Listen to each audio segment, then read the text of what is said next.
Okay, so I would like to start by welcoming everybody. It's really great to see you all, and thank you for joining us. My name is Yael El-Karat. I'm the founder and CEO of EasyTalk. And EasyTalk is a company that provides cross-cultural communication solutions to companies and organizations around the world. I myself am an Israeli American, and I was born and raised in Jerusalem in a bilingual and bicultural household.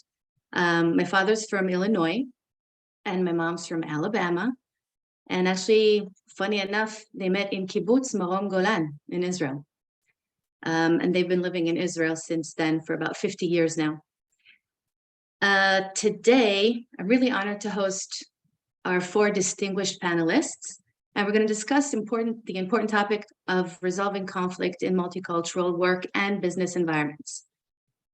For myself, as someone who has worked in the cross-cultural communication field for over 20 years now, I've seen firsthand a lot of the challenges that can arise when individuals or teams and also business partners from different cultural backgrounds come together to collaborate and when they want to work together towards a common goal. So while diversity brings its own unique perspectives to the table, it can also create misunderstandings.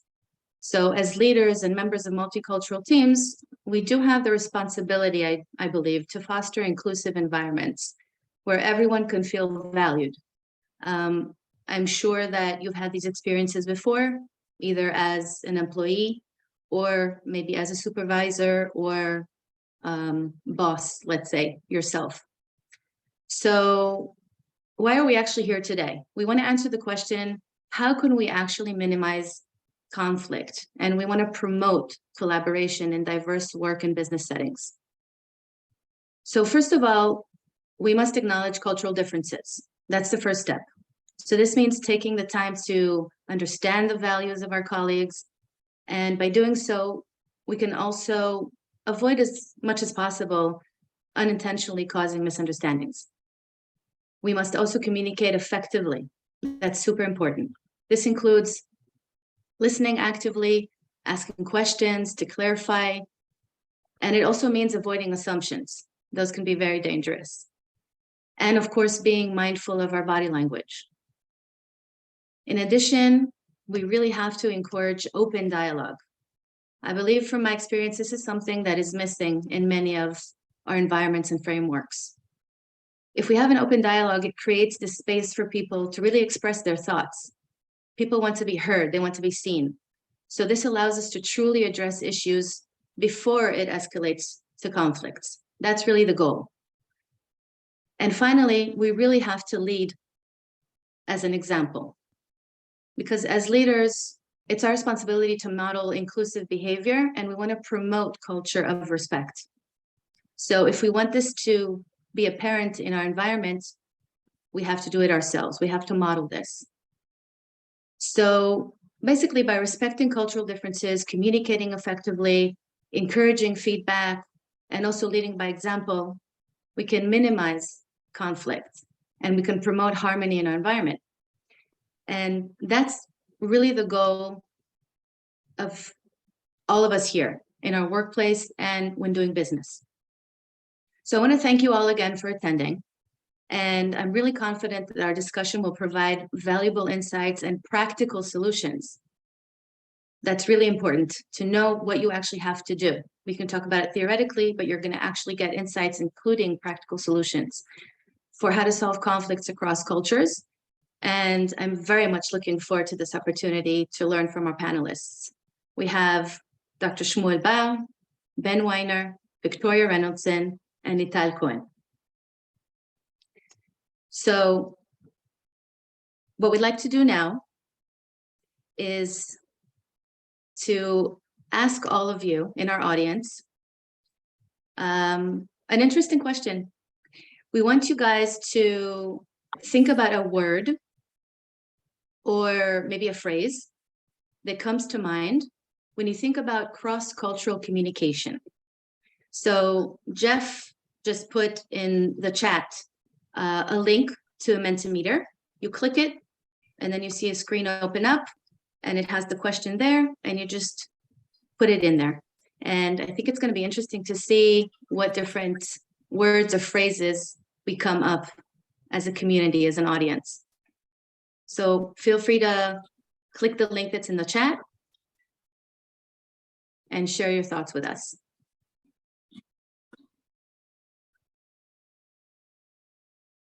Yeah.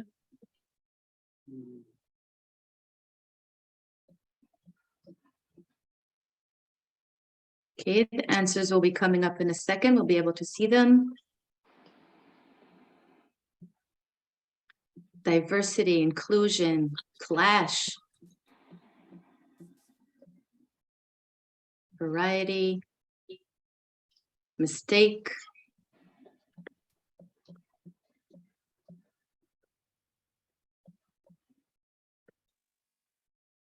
balagan. Definitely. That's such an awesome word, balagan. It's just encompasses everything.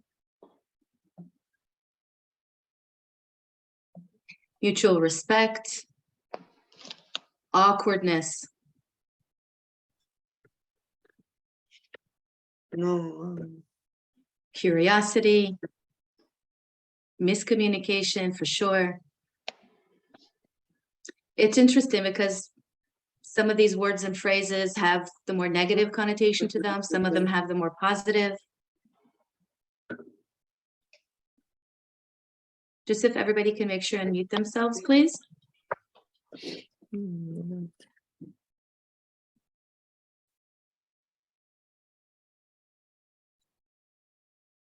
Great, we're still having answers coming in. So this all depends, obviously, on personal experience. It depends on the framework or the setting or the environment that you're in. Depends on your background in cross-cultural communication, awareness. Depends on many different things. I see here necessary.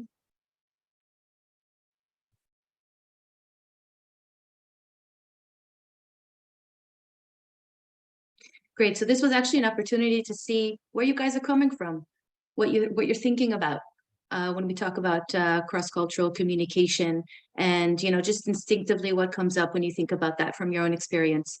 So I see the answers here are pretty diverse, and that's great, and that's actually is to be expected. I see answers are still coming in. All right. Perfect. So what we're going to actually talk about today, as we said, we're going to ask the question of how to minimize conflict in the workplace as well as in the business dynamic, in the business setting. We are going to go straight into the questions. And as we said, we're going to talk to our 4 panelists, which I introduced. They're each going to answer a few questions that we've prepared. We're going to have an option after they answer these questions for 10 minutes for Q&A from you guys. You can ask them any question that comes up to mind, something that you're thinking of already now, or something that might come up during the discussion and the panel itself.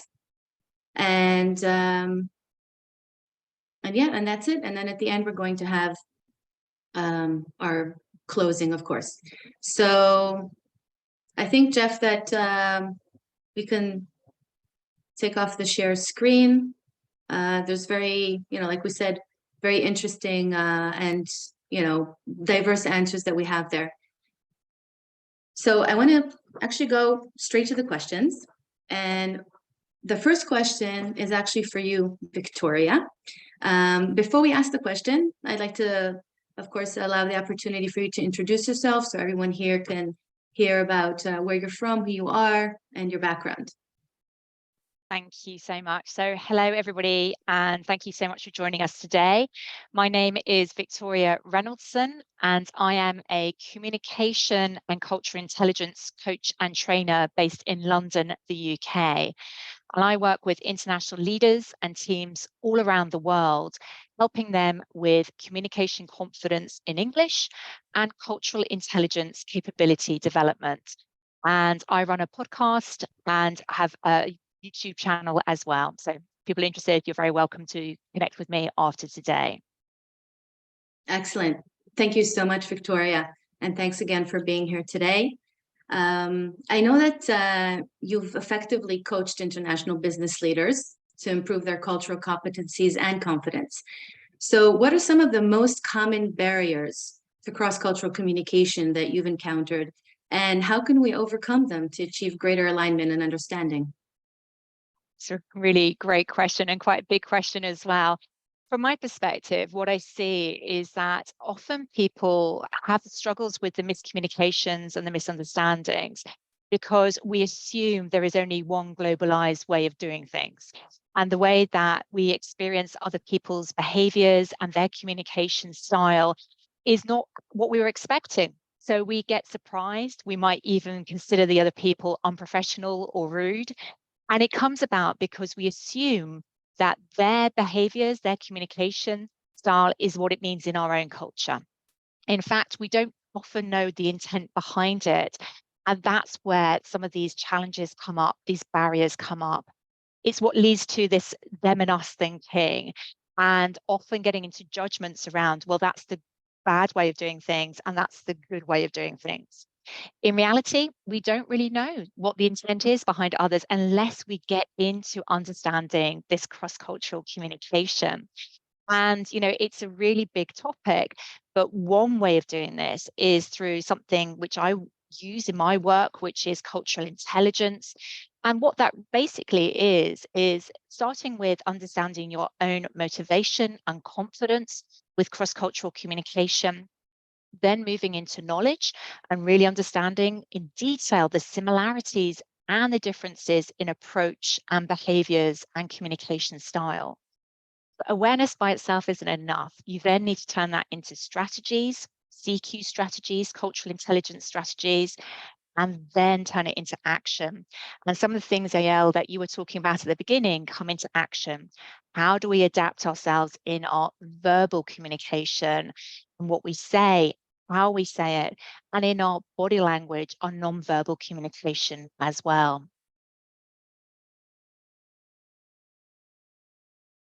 Excellent. Great points. Great points. Thank you so much. I'd like to present the next question to Shmuel. Dr. Shmuel Bar, if you'd like to introduce yourself. I'm CEO of Interview. I'm a former civil servant or civil slave in the intelligence community. I worked for 30 years before I retired 20 years ago. I run a high-tech company dealing with text analytics or cultural understanding of text based on text analytics, and I'm an independent researcher. What's the question? So the question to you is, well, as you said, dealing and working in interviews. So your interview platform actually analyzes unstructured textual documents with the aim of being free of biases. So based on that, I want to ask how we can actually overcome these common barriers to cross-cultural communication by molding our language conventions into a mutual lingua franca. Okay, first of all, there's no such thing as an absolute lingua franca. In other words, things are going to get lost in translation in any case. There are things which cannot be expressed in another language, and we usually import those things from the other language into our own language or into the lingua franca. So we have to take that into account, that there is no one ontology of all of the human experience. Secondly, there are MEMS which belong to our non-declared knowledge, things that we say and things that we mean when we're talking to somebody from our own culture. He or she understands that not because he read it or something last week or the week before, even a year before, but it's something so embedded from childhood that he knows it. He knows it without even knowing why he knows it or that he knows it. when a person even learns his language, he doesn't get that with the language. No matter, he gets it with many, many years of living in a certain environment, he doesn't get the language. So even when you know the other language, my experience, quite a lot of experience, both in the Middle East and in Asia, and I speak a number of languages. I come from a polyglot home where we spoke Hebrew, English, French, Ladino, Arabic, etc. The idea is that if you are not completely proficient in the other language, don't try.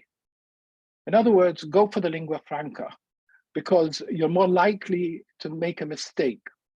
Secondly, if you are going for the lingua franca, it's different if it is two people speaking more or less the same language, like Americans and Brits, two nations separated by a common language, or you are both using a lingua franca which neither of you are, which of course reduces embarrassment, because you're allowed to make mistakes. It's okay, okay?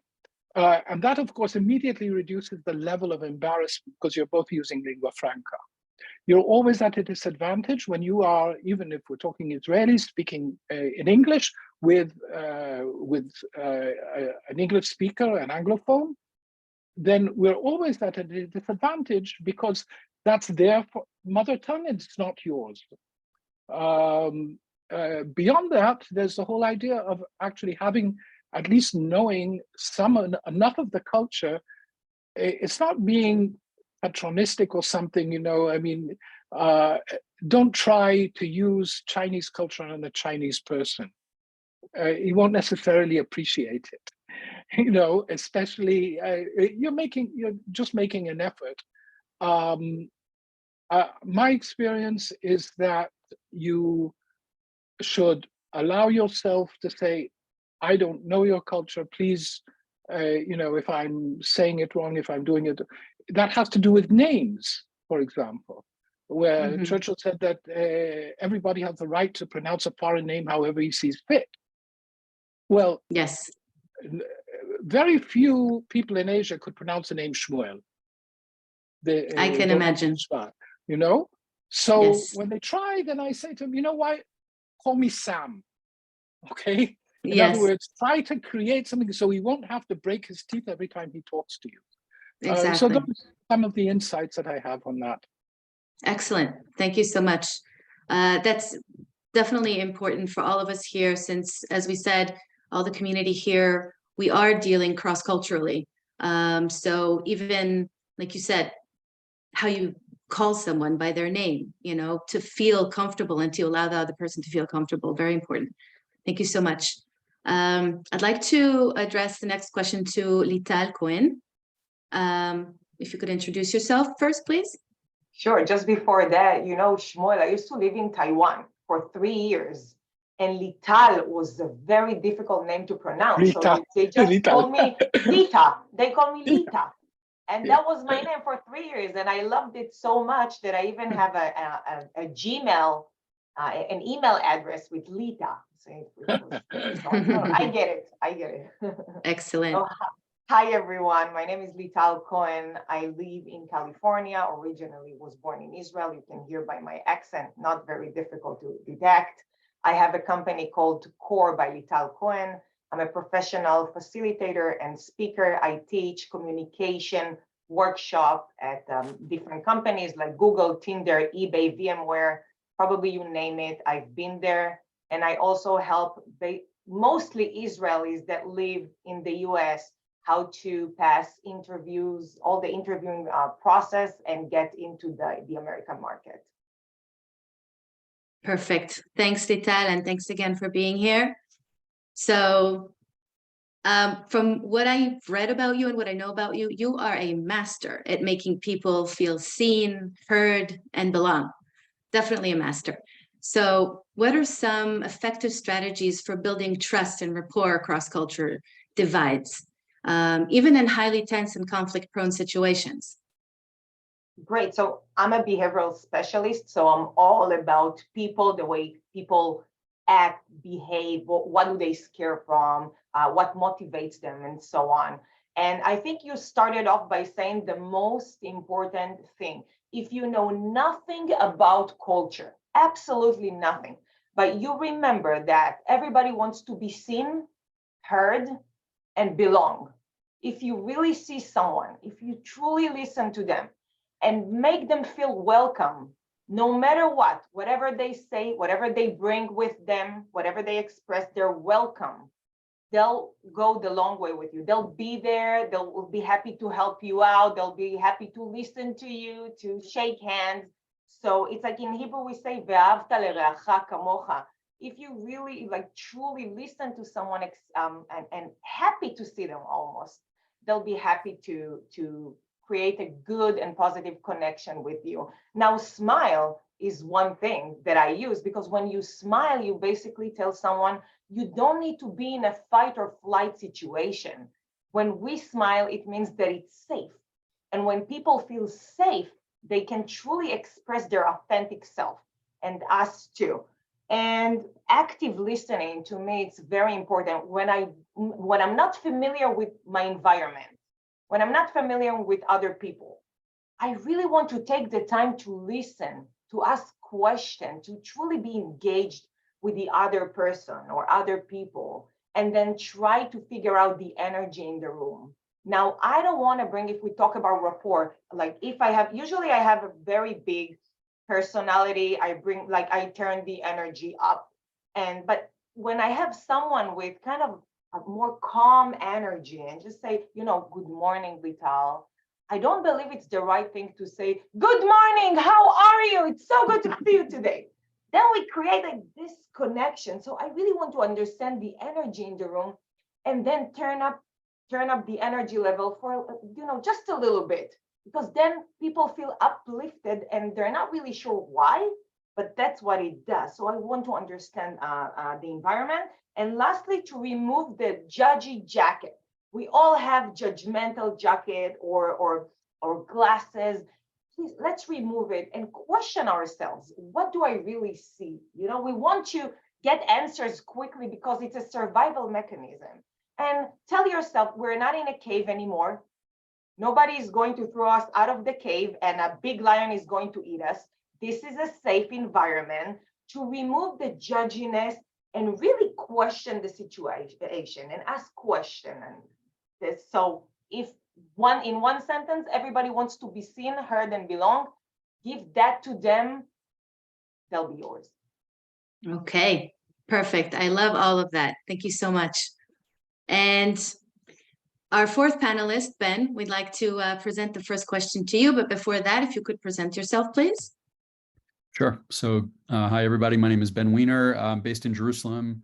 We moved to Jerusalem about 25 years ago from New York, my wife and I, with a couple small kids. Briefly, today, I manage a small venture capital fund called Jump Speed Ventures here in Jerusalem that invests exclusively in early stage startups from the Jerusalem ecosystem.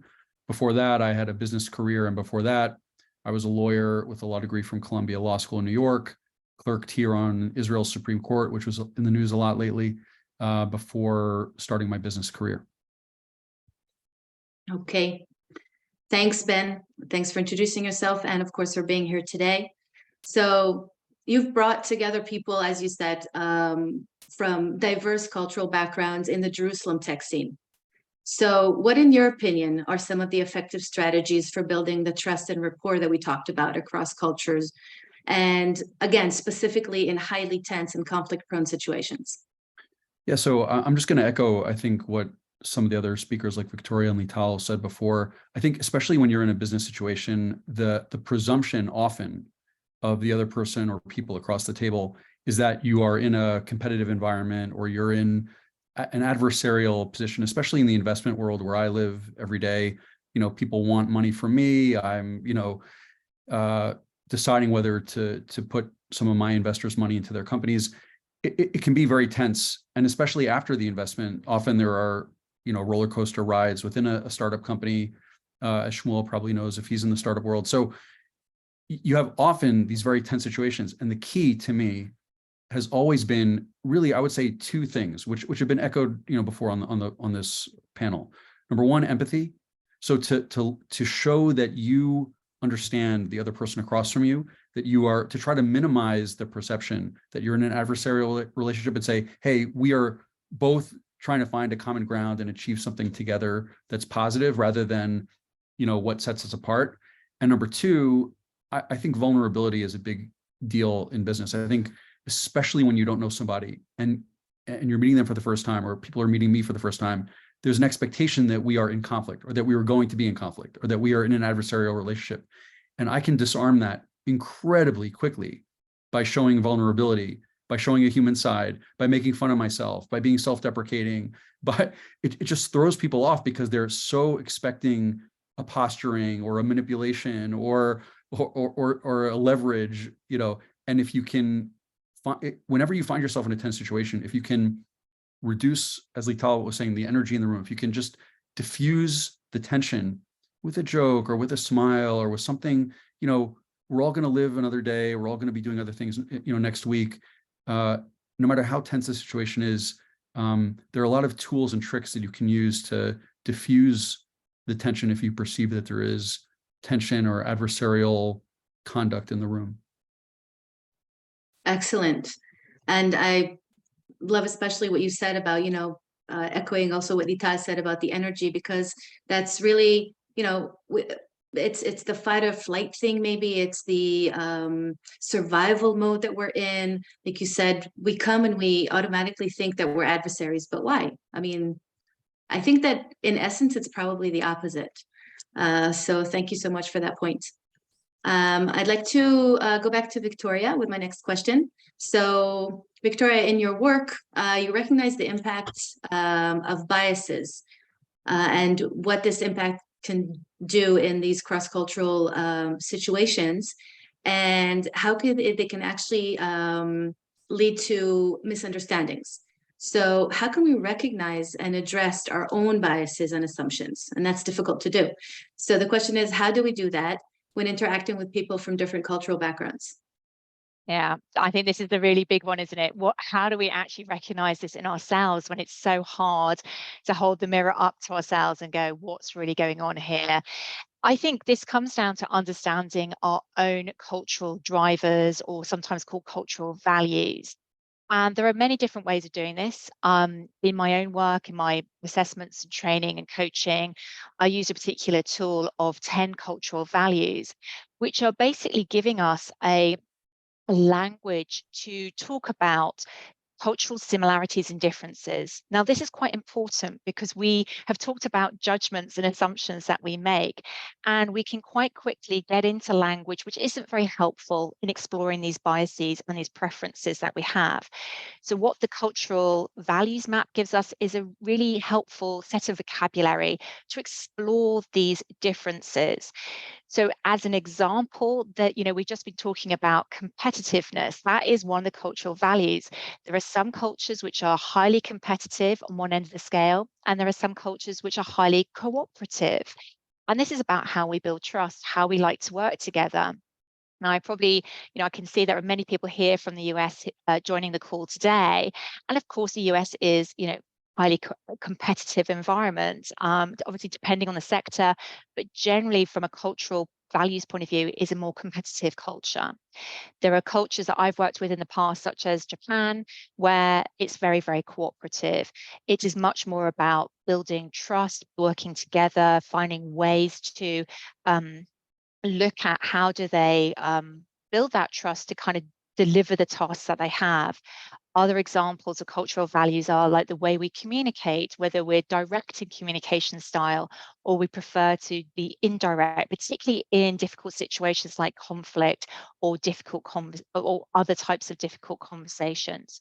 So these cultural values help us, give us the language to talk about it. We can map ourselves, we can do assessments and get feedback around where we sit on those. And we can recognize our biases when we see that we have very strong preferences on either side of that scale. When we have a very strong preference, that means we might not be seeing others at the other end of the spectrum in the same open light. And that's where we need to be particularly aware when we're working with others who are very different to us in their approach, in their behaviors, in their communication style. Excellent. That's definitely true. I love what you said towards the end there, where, when you have a strong feeling, that means something's up here. right? So I have to pay attention to something.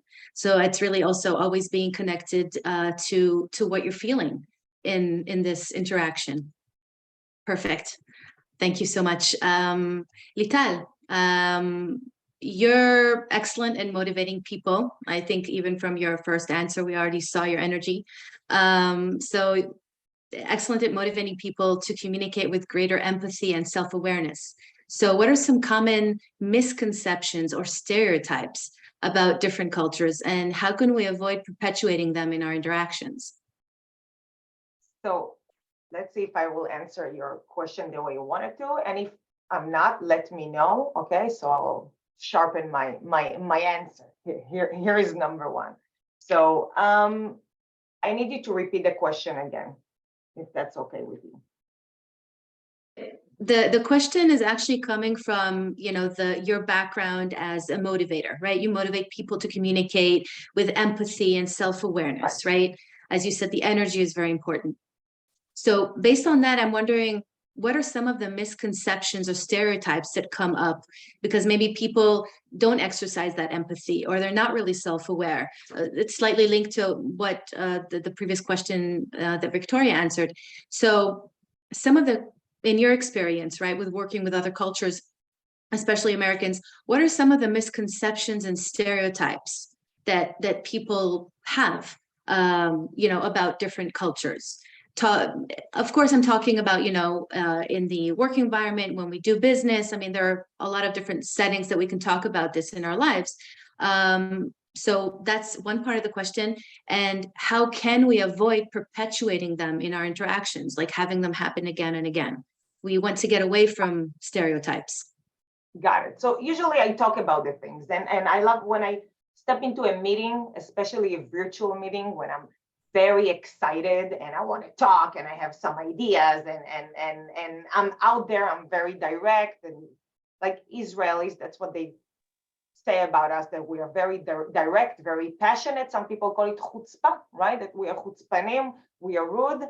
And then I love telling the stories, that especially if it's a one-on-one, and it's so difficult for me to control myself because I want to collaborate and do great things. And I said, every time my husband and I get into an Uber, which is like a get taxi in Israel, it's like a taxi. We get into an Uber, and then I always tell the driver, we're not going to fight, my husband and I, we're just going to speak. And we're going to speak to each other passionately. So don't worry about it. Because one time we stepped into an Uber, we drove, and then we started talking, and I see the driver really worried. I could tell, and then he was like, is everything okay? And we said, oh yeah, everything is great. Everything is great. So I love starting with this story about the taxi, just so people will understand that I'm not angry and I'm just very passionate. And if they need to speak or say something, they can just, raise their hand or let me know. And I always make sure to ask people if they have anything they want to add. Was I clear enough? Did they understand me? And I love inviting the no's, for example, because I see, especially when I speak with different Americans, they're so polite, which I love. This is one of my favorite things in America, that people are very polite. And then sometimes they will say great, and I said that they don't really mean it at all times. I kind of get the mimic of the great when it's really great and when it's not really great. So in the end of a conversation, I always invite the no's, which is like, is there anything that maybe you disagree, or you hold a different opinion, or you want to add on to what I said?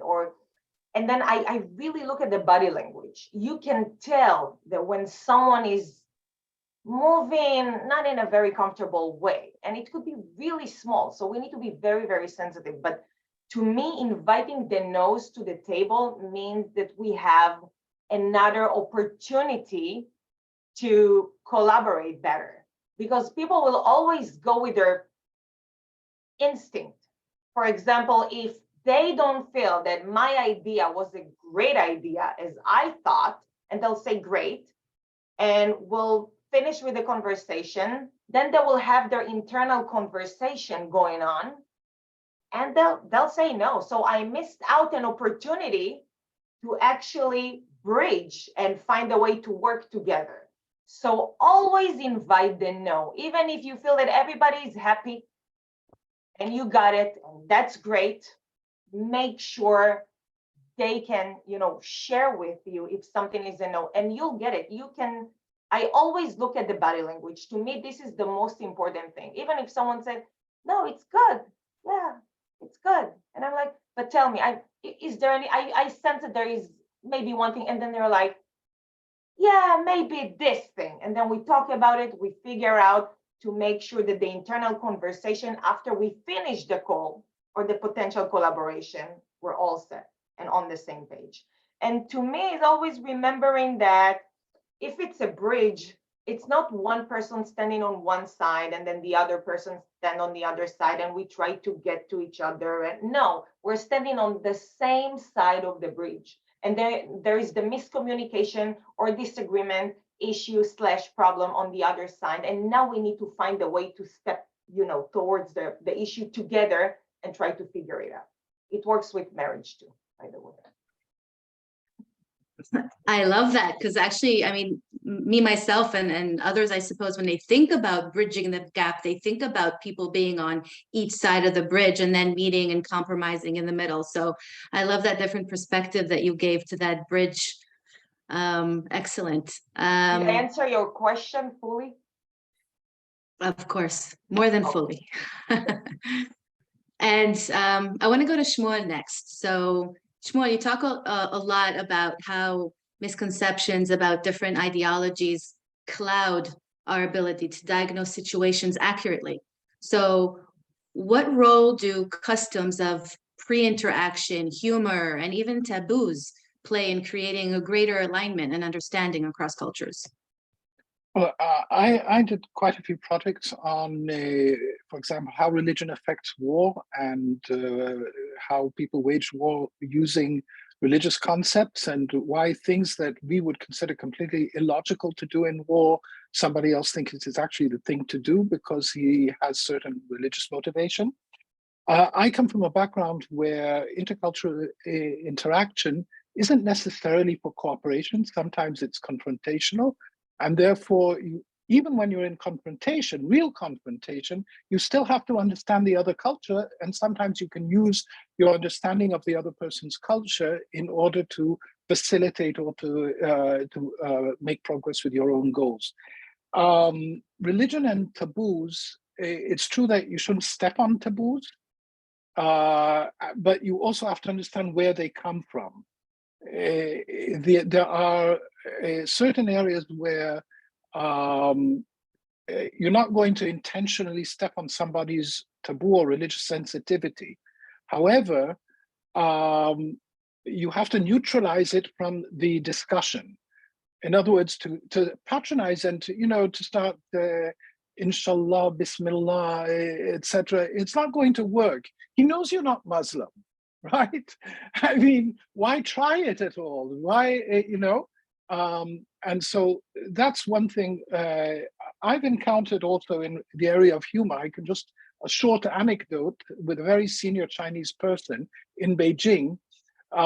Every time I went there, he sent me to the Chinese Wall so I can be impressed by it. So you can be impressed once, twice, you can't be impressed 5 times. So I come back, he said, how did you like your visit to the Chinese Wall? I said, Mr. Lee, that was fantastic. But I have a question. Why did you write graffiti with your name all over the Chinese Wall? He said, graffiti on the Chinese Wall? We're talking about a very, very, very senior person. I said, yes, everywhere I saw. Lee was here. Lee loves May. No, there are many Lees in China. I said, you're telling a joke.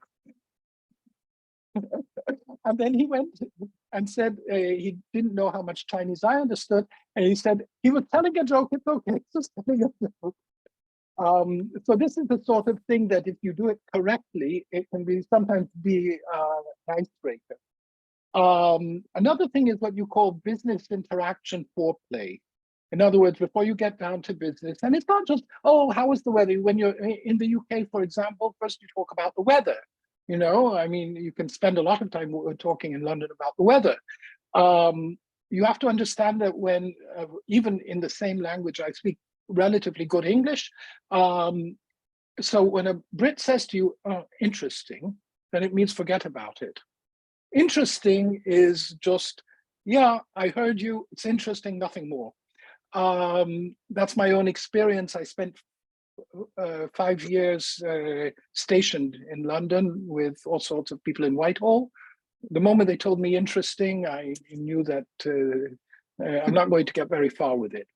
On the other hand, is interesting in our language. Yes. Yeah.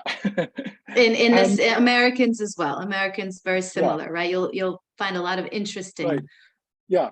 Now, again, to go back to China, I was at a meeting and I was told, you don't say anything until he says something. And you're sitting on 2 chairs with the tea. And he looks at me, he picks up his tea, I pick up my tea. He looks at me, I pick up tea. We do this for 10 minutes. And then he says to me in Chinese, and the translator behind me says, that was a very good silence. And this is pre-interaction foreplay. He says, well, before I talk to you, let me look at you. And this is something the Arab Bedouin coffee ceremony is very similar. You know, he spends 15 minutes cooking the coffee, and then you have to say, you know, may you always have coffee in your house, etc., etc., etc. You haven't started really talking. You're 45 minutes there. You haven't started talking. Yes, so you very important. This is something that you have to. No, you can't break that. You can't say, well, you know something, I don't drink coffee at all. You know, no, it doesn't work that way. Or campé. Campé is something terrible. They try to drink you under the table, you know, and but you have to find a way around that. So that's just one of some of my thoughts on that. Excellent. Yeah, and that's the thing. Like, you know, different cultures have different customs, and it's, from what I understand from you, very important to know them, do your homework, and also, you know, be prepared to drink that coffee, even if it's not your favorite thing to do. It's just those, like you said, pre-interaction foreplay. Excellent. Ben, I'd like to ask you, you know, you talk a lot about the power of storytelling for startups. To allow them to connect with potential investors. So what role can humor and storytelling play in bridging these cultural divides and promoting mutual understanding? Yeah, well, I think that's the answer. I think humor and storytelling is a key. I think we are tribal people. And I think, you know, if you really study academically, storytelling, you find that it's one of the oldest things that separated humans from the rest of the animal kingdom. Like we're the only animal that's really able to tell a story. And that's probably one of the things that got us ahead of other animals that were bigger and stronger than us in the animal kingdom. So storytelling is really at the root of humankind, and it should be harnessed to your advantage because we just totally subconsciously relate to stories. So I'm a huge advocate of using it in business. I think the more you understand about storytelling arcs, narrative arcs, the types of stories that people relate to, every religion is a story, every movie, book, novel that you've ever read is a story, and they often follow similar arcs. And if you can incorporate that into a business context, as weird as that may sound, it's really not so strange once you unpack it and listen to, you know, a classic Steve Jobs, you know, keynote lecture or a startup pitch that's really excellent. They all follow pretty old patterns of, you know, what Joseph Campbell would call the hero's journey, or other writers would define in different ways. So, you know, I could go on and on about it, but to try to keep it to a short answer, I would say the more you read about storytelling structure, I would even recommend books. I've read a number of books about, believe it or not, Save the Cat is a book about screenwriting structure.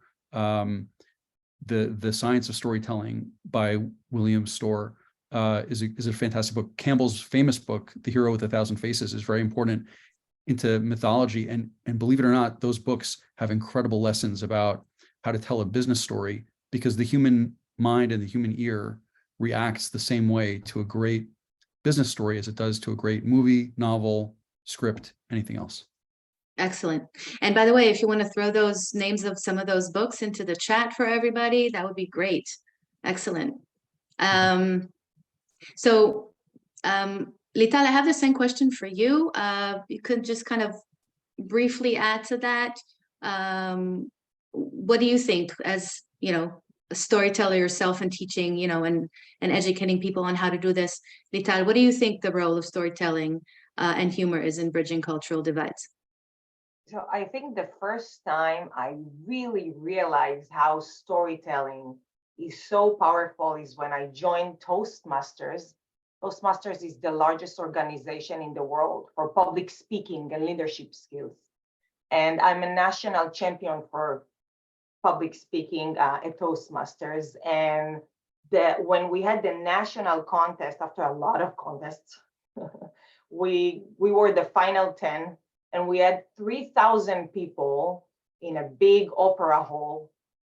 And then I told the story, how difficult it was for me to find a partner. That was like back then, and all the ups and downs. And I saw how I made thousands of people laugh, being touched, being angry. I heard them, and I created this togetherness. It's like we were one. That's the feeling when you get when you tell a good story. People can actually find themselves within you. When I hear a good story, I can actually take it and as it was mine. Even if the facts were different, I can still see myself, and something happened between all of us when someone tell a good story, and then like we feel this connection. I truly believe in stories and not dry facts. You have to spice dry facts with story. That's the only way you'll be memorable. That's the only way to create memorable stories. You need to make people, people will never remember what you told them, but they will remember how you made them feel. And good stories will create this effect on you. So that's for sure. Excellent. Self-humor is the best. I would be very cautious with humor because we don't want to offend other people. So self-humor, it's always the safe one to go. Yes, I hear you on that one, definitely. Great. And we're going to jump to our last question. Victoria, I'd like to address it to you. So from hearing you communicate, and it's clear you've mastered the art of active listening, and account for potential barriers to cross-cultural understanding. So what do you think are some best practices for active listening and effective communication in a cross-cultural context? So I think, active listening, it depends obviously on the situation, the context, but if possible, if we can design the conversation, so we anticipate this is going to be a difficult conversation or there is some conflict, then I think it's about designing the space to have it. So thinking about where you have it, maybe away from the usual spaces you work in, maybe even finding a different way, like a walking conversation rather than sitting around a table. So we don't have to sit around and be in the usual kind of workplace to have conversations. And that's the first thing. So sometimes having a disruptive approach to conflict, to difficult conversations can really help. When it comes to active listening, lots of people have mentioned some great tips here today on the panel. I think it's about taking that extra moment to pause. It's so tempting when we're in these situations to jump in, to have our answer ready, to listen to reply rather than listen to really listen. And I love what Lital said earlier about observing the body language. So I often say, listen with your ears, listen to the tone of voice of what's going on. So you'll know whether interesting means interesting or whether it means, hey, interesting. And tone of voice will tell you what's going on there. Equally, you listen with your eyes, you observe what's going on. Now, body language, nonverbal communication is very cultural. Some people are incredibly expressive, and that's helpful because you can really work out what's going on. In some cultures, that body language, that nonverbal communication is much quieter. So you really have to watch and see what's going on and to really understand. So those are just like a few ideas. And then for me, particularly if we feel that the conflict has been happening already, it's about acknowledging that, doing that in a non-judgmental and a non-accusatory way. So you say things like, I observed, I heard, I saw you do this. The impact to me or the impact to my team is this. Can I understand, is that what's going on? Or can you help me understand what was going on here? So you're really inviting other people to come in with their point of view and to help explain what might be happening. I think then that's a really great place to explore, to understand, and to see how you can take it forward and find that common goal to work forward to and to find that next step. Excellent. Excellent. I love everything you said. Well, thank you so much for everybody for all these insightful answers and, contributions to our knowledge of cross-cultural awareness and communication. I'd like to, we're a bit pressed in time. We were very interested in all of these answers you guys had for us, but we do want to allow at least a couple minutes for some questions from the audience. So anyone who would like to ask our panelists anything, anything you had in mind when we started or anything that came up during the discussion, you're welcome to ask. May I Yes, ask? Yeah, Yeah. Mara, go Hi. ahead. This was amazing. This was such an amazing presentation.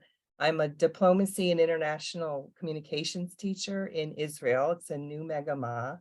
And I want just to say this was just so insightful and inspiring. And I would love my students to hear the practical use of story to everything you talked about tonight. They're learning, but they still don't bridge the gap between how are we going to use this.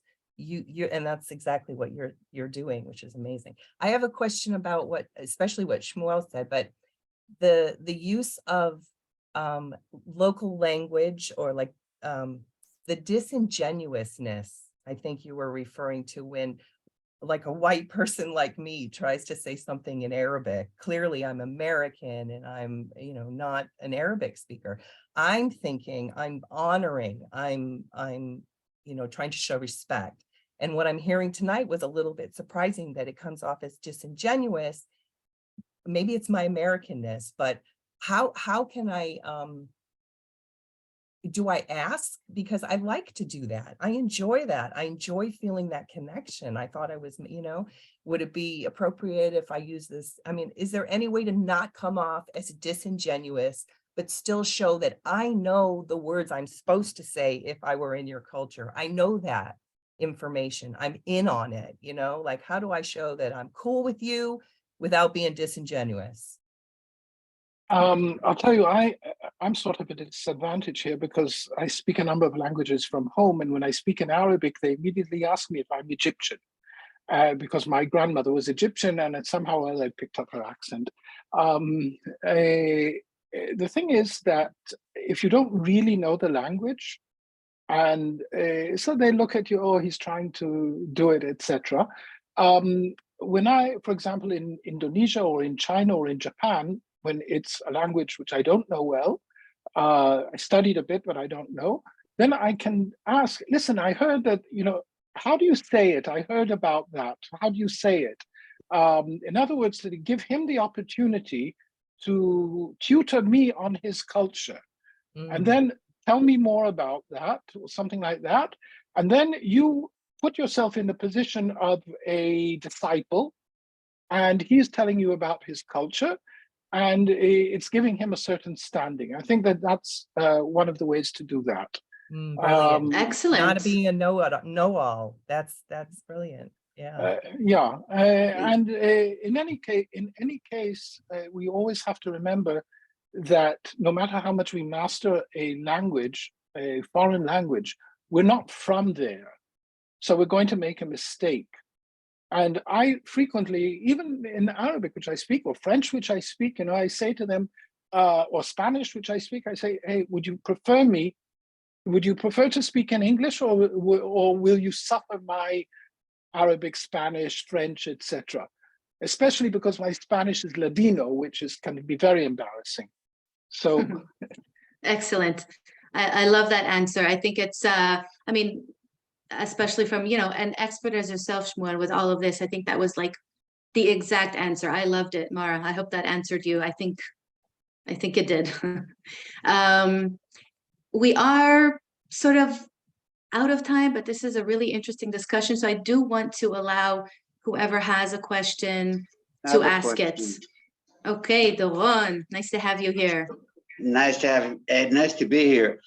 This was amazing. There was so much information being brought up, and it's so essential because my level of communication, I consider myself a good communicator, but there's always a learning. Life is a learning process, and each individual was speaking completely differently, but the information was very valuable.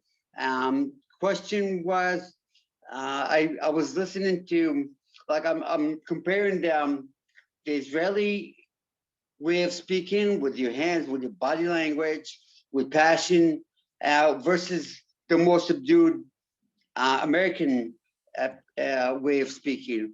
And I think I'm a hybrid, being here 34 years, learning about the culture, adapting to it. And I think my question is, how do people do it in a short time? It took me years, but I think the idea is to come here and kind of learn all aspects of local communication. It could be in any country. I think that body language is a big way of identifying what they want from you. And I think that choices, you were talking about choices, and giving a choice to respond, or a choice to the other side by asking, did you get me 100%, or do you have, I heard Lital saying that a few times, giving them a choice to respond or to understand you. And if they say interesting, I heard it so many times. So if they say, oh, interesting, oh, really? What do you mean by that? But you don't want to embarrass them at the same time. You don't want to confront them head on in a very direct way and make them feel defensive. So how do you adapt to a culture? Let's say I'm going to Indonesia and I'm trying to adapt my multicultural behavior to their specific one. How do I make that adaptation in a short time? I wanted to ask Shmuel that because he's multilingual. There's no shortcut. There's no shortcut unless you are a 7-year-old child, and then you get it very quickly. I noticed, for example, when we're talking really about body language and things like that, I spent 4 years in the Netherlands, and my daughter went to a school and she studied Dutch. After it was an American school, and so after a few years, I noticed that when she walks into a store and she speaks in Dutch, she looks like a Dutch girl. And when she talks with her American friends, she looks, and all of her face changes. Exactly. And of course, when she's back in Israel, it's also the face changes. She's completely Israeli. An adult can't do that. There's no way that an adult can metamorph like that. And therefore, the only way to do it is to be yourself. You have to say, look, there's nothing to, I'm Israeli. You can tell that, you see my hands? That's it, I'm Israeli. That's how we talk, that's how, etc. I'm restricting my Israeliness in order to find the common ground with you, so I won't be doing things which will look strange to you. But I'm not going to try to be you, because I will never be you. I'm too old for that. Can't teach an old dog new tricks. And that's actually what I add, in my workshops with Israelis. I say, I'm teaching you how to communicate better with Americans, but that by no means does that mean that you should become American. I mean, you can't. You're Israeli with all the wonderful things that come with that, and maybe the less wonderful. But again, wonderful and less wonderful is culturally subjective. We want to keep the judgment aside. But yeah, so those are excellent questions. I do want to just a couple minutes of everyone's time here, since we have learned that, you know, in today's globalized world, like we talked about today, cross-cultural awareness is really essential. And what we've heard from our panelists today, you know, even reiterates that even more. It's very essential to building the successful and inclusive organizations that we're all looking for. So that's why with us, with Easy Talk, since everything is tailor-made with us, so we'd like to offer whoever's here today, each and every one of you, a complimentary personalized consultation meeting in which we'd like to discuss your cross-cultural awareness needs. Every organization is different, every company is different, and the needs are different. So my team of experts and myself will help you develop a customized program that meets the specific needs and goals of your organization. So whether you're looking to improve your employee retention indicator, you want to enhance your team's confidence, you want to negotiate business more wisely, you want to enter the US market or any other market. So what we are going to do throughout this consultation meeting is we're going to assess the organization's cross-cultural needs, and of course the language needs as well. Since Easy Talk also teaches business English and English for entrepreneurs, we can do that as well, of course. And in this meeting, we're going to work together with you to identify areas for improvement. After we identify these areas, we'll provide actionable recommendations, meaning actions you can actually take in order to help to create this more inclusive and culturally aware workplace or business dynamic that you're looking for. All of this will ultimately lead to a much more successful outcome, and you'll be able to achieve your goals more successfully. So Jeff, if you could put on the last slide that we have a QR code here that you can scan very quickly and schedule this complimentary personalized consultation meeting. And also, for those of you who schedule right now, we can also throw in our cultural rating, which is a unique tool that we use in order to help you assess your level of cross-cultural awareness in your organization. Because again, every organization is different. Organizations are, you know, composed of the people who are in it. And that means that organizations and companies are diverse. So you have the link to scheduling this consultation call in the chat, and you can also scan this QR code. I'd be happy to speak to each and every one of you, and we can see how we can further assist you.